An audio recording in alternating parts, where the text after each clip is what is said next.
we human beings are incredibly vulnerable to feeling shame when we're young children or infants. Going through your daily life, if you feel embarrassed or awkward, those are minor forms of shame. If you have a mother who went to the hospital and you were an infant, you don't know she went to the hospital. You feel that she rejected you. And that can be the beginning of feelings of shame, a lot of fear and shame. I wasn't lovable enough, and my mother left me. So things like that. Then if you have a mother that's critical or cold or whatever, all of those behaviors can engender feelings of shame. The other problem that human beings have that other species don't have is that our brain takes over 20 years to mature. So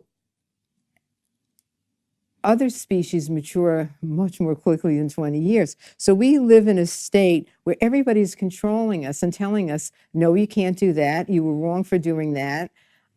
So we're constantly being shamed, because I can remember being 3 years old and thinking I understood things. And then somebody says, you're wrong. And then we feel shame because our ego is saying, but I get it. I should be in more control. I mean, kids will have tantrums if you don't let them wear a pair of shorts out on a cold winter day, because they know what they like and they want what they're like.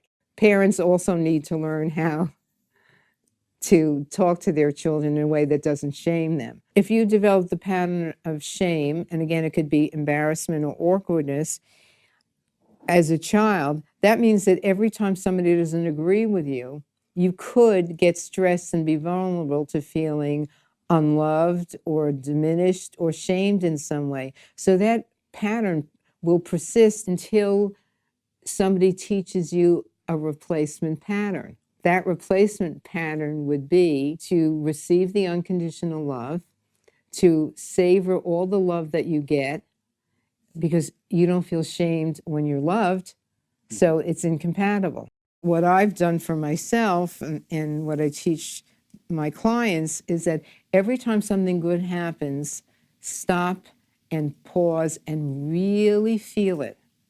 When you're feeling love or compassion or appreciation or joy or peace, then the fear part of your brain is turned off. So the two-pronged approach is not to follow those negative thoughts, not to fight them. So what you want to do is you want to say, okay, brain, thank you so much. You're trying to protect me. That's your positive intent. And right now I don't need that protection. I'm not in mortal danger. And then you switch and you practice taking in anything that's good. You look out and the sky looks beautiful. The clouds are just magnificent that day. And you just savor it. You live connected to the awareness of what's happening now. Because when you're constantly being triggered into your fear part of your brain, there is no now.